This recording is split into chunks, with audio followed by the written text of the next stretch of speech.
បាទបងប្អូននេះកុំប្រសើរ Nissan មួយគ្រឿងទៀតហើយបងប្អូនបាទ Nissan ជើងខ្នែងឥឡូវគឺយើងយកមកកែពុយសូមួយគ្រឿងទៀតហើយបងប្អូនបាទឡាននេះគេពីមុនគេកែដាក់ compressor លេខ15បងប្អូនចាគាត់ថាទៅជាស្ទើឥឡូវគឺខ្ញុំតម្លាក់បងប្អូនបាទតម្លាក់លេខ15ចេញយើងដាក់Nissan ជើងខ្នែងនេះបងប្អូនបាទហើយយើងដាក់ពូលី B ចំរបស់វាតែម្ដងបងប្អូនបាទពីមុនគេដាក់ពូលី A បងប្អូនឥឡូវយើងកែឲ្យចំពូលី B ឥ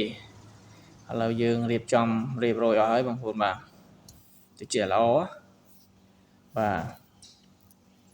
ហើយ Camry Hybrid មួយគ្រឿងនេះគឺមានបញ្ហាបាត់ហ្គាសបាទខ្ញុំថែមឲ្យគាត់ពីមុនមកបាន 3-4 ខែម្ដងហើយឥឡូវយើងគាត់យកមករើបាទឥឡូវយើងឃើញហើយគឺឡាននេះលេខចែងក្នុងបាទយើងធ្វើការផ្លាស់ប្ដូរដាក់កញ្ច្រែងស៊ីនបងប្អូនបាទថ្មីស៊ីនបដិនសូបាទឥឡូវយើងរៀបចំចាប់ចូលវិញហើយបងប្អូនបាទ Camry Hybrid ហើយ compressor នេះគឺ compressor បាទថ្មីត្រូវជើងជាមួយ Nissan 30បងប្អូនបាទ Poly B Qualio ក៏ត្រូវគ្នាដែរបងប្អូនបាទហើយនេះ Nissan Frontier 02មួយគ្រឿងទៀតហើយបងប្អូនឡាននេះមានបញ្ហាលេខទុយោត្រជាក់បាទលេខទុយោត្រជាក់យើងធ្វើការដោះគៀបថ្មីបាទ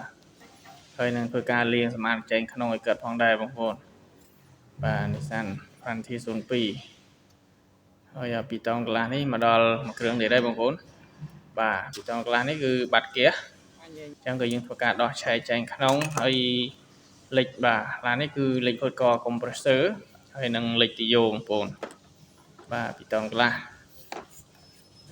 យើងត្រូវការផ្លាស់ប្ដូរ Ford បាទយើងមាន Ford គ្រប់ស៊េរីឡានបងប្អូនបាទបើជាងត្រូវការ Ford កអាចតាក់ទងបានបងប្អូនបាទ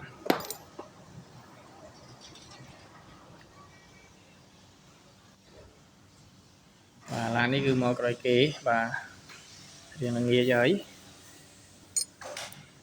ពីតង់កន្លះរូប Ford កហើយនឹងដោះឆែកចែងក្នុងបាទហើយលេខទុយោទៀតឡាននេះបាទបងប្អូនត្រូវការ Ford ក compressor បាទយើងមានគ្រប់ស៊េរី Camry Lexus បាទ Corre យើងមានគ្រប់ស៊េរីដែរបងប្អូនបាទ Ford កហើយនឹងរេងខ្លួនក៏យើងមានដែរបងប្អូនបាទ